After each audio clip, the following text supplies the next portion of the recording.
The small brown square sat in her palm like a threat. Fumiko stared at it, her fingers trembling. Around her, 17 other Japanese women stood in the mess hall of the American camp, each holding an identical object wrapped in shiny paper. The guards had distributed them moments ago, smiling as though offering a gift. But Fumiko knew better. She had been warned. Her commanding officer's words echoed in her mind from weeks before the island fell. The Americans will poison you.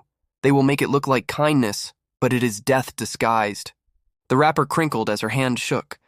Through the translucent material, she could see the dark brown substance inside. It looked smooth, almost waxy. An unfamiliar smell wafted up, sweet, rich, completely foreign. Her stomach tightened with fear. "Do not eat it," hissed Kazuko, standing beside her. Kazuko was older, a nurse who had treated soldiers in field hospitals across 3 islands. Her face was gaunt, her eyes hard with survival instinct. "This is how they will do it. Quickly, quietly. We will never make it home." Several women nodded in agreement. They clutched the wrapped squares but made no move to open them. Across the room, American soldiers watched with patient, almost amused expressions. One female officer, tall with blonde hair pulled into a tight bun, stepped forward. Beside her stood a young Japanese-American woman wearing an interpreter's armband. "Ladies," the officer said through the interpreter, "this is chocolate. It's candy. A treat. We know you've been through hell, and we thought you might enjoy something sweet." The interpreter's voice was gentle, but the words made no sense. Candy? A treat? From their captors? Several women exchanged glances thick with suspicion. This had to be a trick. A test. Perhaps the Americans wanted to see who would eat first, who would die first, to frighten the others into submission. Fumiko's mind raced back to the stories. Japanese soldiers returning from China had spoken of enemy poisons disguised as food. Officers had described elaborate American schemes to eliminate prisoners without firing a single shot. The propaganda films shown before the battle had depicted Western soldiers as demons who delighted in cruelty. Yet here she stood, 3 weeks into captivity, and nothing terrible had happened. No beatings, no torture. Regular meals, even if the food was strange, bread instead of rice, thick soups with potatoes, meat she couldn't identify. Medical examinations by female nurses who had been professional, even kind. Clean barracks with actual beds. It was all so disorienting, so contrary to what she had expected, that Fumiko didn't know what to believe anymore. The blonde officer unwrapped her own piece of chocolate and bit into it. She chewed slowly, clearly enjoying it, then swallowed and smiled. "See? It's safe. It's just chocolate." The demonstration did little to ease the tension. Of course she would eat it, several women thought. She's American. She knows which pieces are safe and which are poisoned. This proves nothing. Minutes passed. The women stood frozen, holding their deadly gifts, while the Americans watched with growing confusion. The blonde officer turned to the interpreter, speaking in low tones. The interpreter nodded and addressed the prisoners again. "I know you're afraid. I understand. You've been told terrible things about Americans, but I promise you, this is just chocolate. It's made from cocoa beans, sugar, and milk. Children in America eat it all the time. It won't hurt you." Children? The word struck Fumiko oddly. Would the Americans really give poison to their own children? She glanced around at the other prisoners, seeing her own confusion reflected in their faces. Then something unexpected happened. The youngest among them, a girl named Haruka, who couldn't be more than 18, suddenly tore open the wrapper. Her hands moved quickly, almost defiantly, as though she had decided that if death was coming, she would meet it head-on rather than cower. Everyone watched in horrified silence as Haruka raised the brown square to her lips. She paused for just a moment, her eyes squeezed shut, and then she bit down. The room held its breath. Haruka's eyes flew open. Her mouth moved as the chocolate began to melt on her tongue, and her expression shifted from fear to shock to something else entirely, something that looked almost like wonder. "It's," she whispered in Japanese. "It's sweet. So sweet." Her voice was barely audible, but every woman heard it. They watched as Haruka took another small bite, chewing slowly, her face transforming. Tears began to stream down her cheeks, but not from pain or poison. From something else. Something none of them could quite identify. It tastes like... Haruka struggled to find words. Like nothing I've ever had before. It's smooth, rich, sweet, but also... bitter? Not bad bitter, just deep.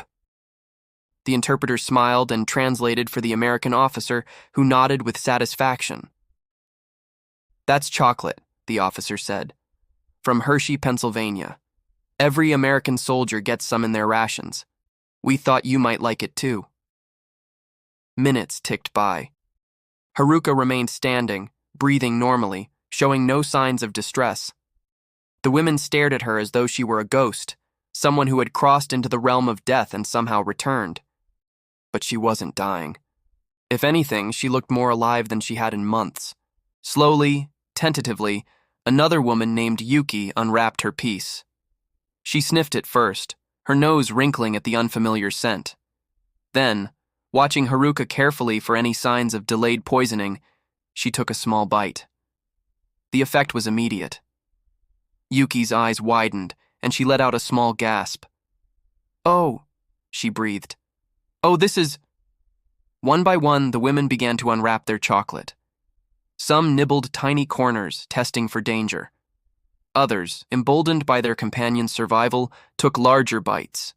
The mess hall filled with small sounds of surprise, gasps, even a few nervous laughs. Fumiko was among the last to open hers.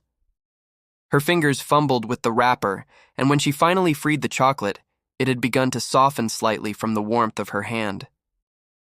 She studied it closely, looking for any signs of tampering, any hint of poison. She saw only smooth, dark brown candy. She thought of her mother back home in Kyoto. Had her mother ever tasted chocolate? Fumiko had heard of such things, expensive Western imports sold in Tokyo department stores before the war. But her family had been modest, rural. Such luxuries had never reached their table. With a deep breath, Fumiko bit into the chocolate. The first sensation was texture, smooth, creamy, melting instantly against her tongue. Then came the flavor, a wave of sweetness unlike anything she had experienced. Not the simple sweetness of sugar or fruit, but something more complex, layered. There was richness, depth, a hint of bitterness that somehow made the sweetness more profound. Fumiko closed her eyes and felt her entire body relax. She hadn't realized how tense she'd been, how tightly she'd been holding herself together since the moment of capture. The chocolate melted in her mouth, and for just a few seconds, she wasn't a prisoner of war. She wasn't starving or terrified or wondering if she would ever see home again. She was simply a woman tasting something beautiful.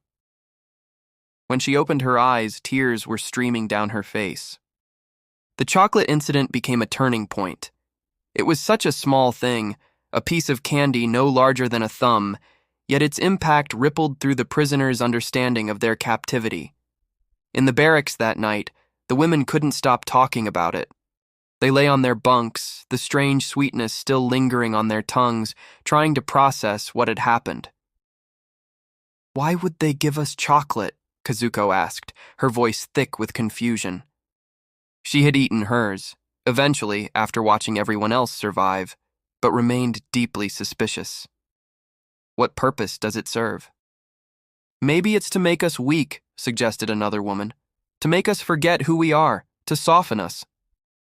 But Haruka, the brave young one who had eaten first, shook her head. "Or maybe," she said quietly, "they're just being kind." The word hung in the air like something forbidden. Kind. The Americans, their enemies. The monsters they had been told would rape and murder them. Kind? Fumiko sat on her bunk, running her tongue along her teeth, trying to recapture the ghost of that flavor. She thought about the chocolate, about the blonde officer's smile, about the way the Americans had simply given them something good, not as a trick or a test, but as a gesture of basic humanity. "Do you know what I realized?" Fumiko said softly. "That chocolate. Children eat it in America. The interpreter said so. They give it to children. The implication settled over them slowly. If chocolate was food for children, then it wasn't poison. It wasn't a weapon. It was just food, a treat, something meant to bring joy. "We were supposed to die before being captured," Yuki whispered. "That's what we were told. That capture would be worse than death. But they give us chocolate. They give us medicine when we're sick. They let us sleep in beds. What does that mean?" No one had an answer. The dissonance between what they had been taught and what they were experiencing was too vast to reconcile quickly. But the chocolate had opened a crack in the wall of propaganda, and through that crack, doubt was flooding in. Over the following weeks, chocolate appeared regularly. Sometimes small squares like the first time, sometimes different forms, chocolate bars, chocolate powder mixed into drinks, even chocolate cookies that the Americans called brownies. Each appearance sparked the same mixture of suspicion and wonder. The women learned that chocolate came from far away, from places called South America and Africa. They learned that it was made from beans that grew on trees, beans that were roasted and ground and mixed with sugar and milk. The process seemed impossibly complex, impossibly wasteful of resources during wartime. "They have so much," Fumiko said one day as she held a chocolate bar, studying the wrapper with its colorful printing and English words. "So much that they can give it even to us." It was Kazuko who voiced what many were thinking. If they can spare chocolate for prisoners, what else do they have? What kind of country is so wealthy that even in war, even for enemies, there is candy to spare? The question haunted them. They began to notice other things, details that painted a picture of a society so different from their own that it seemed almost alien. The American soldiers' uniforms were well made, replaced regularly. Their boots were sturdy, waterproof. They ate 3 full meals a day plus snacks. They had cigarettes in abundance. They received mail from home with photographs and small gifts. Their medical supplies seemed endless. In contrast, the women remembered their time serving the Imperial Army. Uniforms that fell apart after months of wear, shoes stuffed with cardboard when the soles wore through, meals that shrank from 3 to 2 to 1 as supply lines collapsed, soldiers dying from infected wounds because there were no antibiotics, no bandages, no clean water. The constant, grinding poverty of a nation stretched beyond its means. The chocolate became a symbol of that disparity. Every piece they ate was a reminder that they had been fighting an enemy with resources beyond imagination, an enemy that could afford to be generous even in victory. One afternoon, a new distribution occurred. The women were gathered in the common area when several boxes were brought in. The American guards, through the interpreter, announced that these were care packages assembled by churches and women's groups in the United States. Inside were various items: soap, combs, writing paper, and prominently, chocolate. But this time, there were also letters. The interpreter held up one of the letters and translated, "To the women prisoners from Japan. We know you are far from home and frightened. We pray for your safety and hope these small gifts bring you some comfort. May you return to your families soon. Signed, the Ladies' Auxiliary of First Methodist Church, Des Moines, Iowa." The women listened in stunned silence. Enemy civilians were praying for them, sending them gifts. The concept was incomprehensible. Fumiko received her package and opened it carefully. Inside, she found a bar of chocolate, a small cake of lavender-scented soap, a handkerchief embroidered with flowers, and a letter written in English. She couldn't read the words, but she traced the careful handwriting with her finger, imagining the American woman who had written it. What kind of person sends gifts to enemy prisoners? That night, several women approached the interpreter, a young woman named Grace Tanaka, whose parents had immigrated to California before the war. They asked her to explain American thinking, to help them understand this incomprehensible generosity. Grace considered carefully before answering. "In America," she said, "there's an idea that even enemies are human beings, that even in war, certain things are sacred. Your life, your dignity, your basic needs. Americans don't always live up to these ideas. My own family was put in an internment camp just for being Japanese, but the ideas exist. They shape how institutions behave, how the military operates. You're prisoners, yes, but you're still protected by law, by rules, by the belief that there are limits to what war should do to people. But the chocolate, Haruka pressed. Why chocolate specifically? Why not just rice and water? Grace smiled slightly. Because chocolate isn't about survival. It's about remaining human. It's about joy. Americans believe that even prisoners deserve small moments of happiness, that taking those moments away would make us cruel, would make us less than what we claim to be. The explanation was both enlightening and disturbing. It suggested that everything they had been taught about the Americans was wrong. Not just slightly wrong, but fundamentally completely wrong.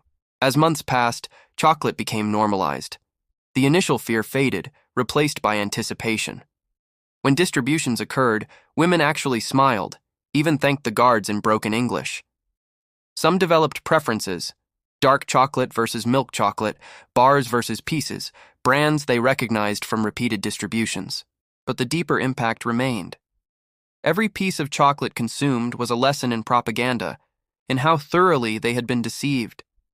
If the Americans were not monsters, if they were in fact capable of unexpected kindness, then what else had been a lie? The stories of Japanese victories when they had actually been losing, the promises that surrender meant death, the assertion that Japan fought for righteousness while America represented evil. Fumiko kept a small piece of chocolate hidden in her belongings, wrapped carefully in paper. She never ate it. Instead, she kept it as evidence, as proof that this had really happened. When she returned home, if she returned home, she wanted to be able to show someone, anyone, this small brown square that had changed everything she understood about the world. One day, an American doctor came to examine the prisoners. Fumiko, through the interpreter, asked him a question that had been haunting her. "Doctor, why do you treat us so well? We are your enemy." The doctor, an older man with kind eyes, thought for a moment before answering. "Because we're trying to win not just the war, but the peace that follows. If we treat you with decency now, perhaps when you go home, you'll remember that. Perhaps you'll tell others. Perhaps someday our countries won't be enemies anymore." The answer was strategic, calculated even. But it was also honest. The Americans weren't being kind out of pure altruism. They were being kind because they believed it served a larger purpose, because they were already thinking beyond the war, beyond victory, to what kind of world would exist afterward. Fumiko realized something profound. The chocolate wasn't just candy, it was a weapon, but not the kind she had feared. It was a weapon against hatred, against the propaganda that had painted Americans as demons. Every piece they ate was a small act of psychological warfare, dismantling their preconceptions, making them see their enemies as human. And it was working. When the war finally ended and repatriation began, the women faced the difficult task of explaining their captivity. How could they tell their families that the Americans had been kind, that they had been given chocolate and care packages, that they had been treated better as prisoners than as members of their own military? The journey home was long, aboard American ships that fed them regular meals and provided medical care. They carried their experiences like secret treasures, unsure if anyone would believe them or understand. Fumiko kept her piece of chocolate wrapped carefully in her pocket. It had long since turned white with age, the fats separating, but she couldn't bear to throw it away. This small, degraded piece of candy represented the moment her worldview shattered and rebuilt itself into something more complex. When she finally arrived in Japan, the devastation shocked her. Cities reduced to rubble, people starving, children begging in the streets. The war had destroyed everything. And yet, in the midst of this destruction, Fumiko had a secret. She knew that somewhere beyond the ocean, there was a place with so much abundance that even prisoners received chocolate.